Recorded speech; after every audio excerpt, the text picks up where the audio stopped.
Everyone, welcome back to my channel. In today's tutorial I'm going to show you how to delete a WhatsApp group quickly and easily. Now if you fall under the category of wanting to leave that WhatsApp group, maybe it's no longer beneficial to you, you want to stick to the end of this video.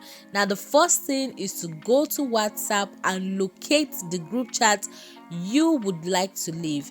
Now when you locate that group chat, you want to tap on it and then click on the three dots on the right hand side of your screen, and then you're going to be tapping on more and you have to exit the group chat first. After exiting, you want to highlight this group chat, and then guys, you're going to be clicking on delete. And guys, that is how easy it is to delete a group on WhatsApp.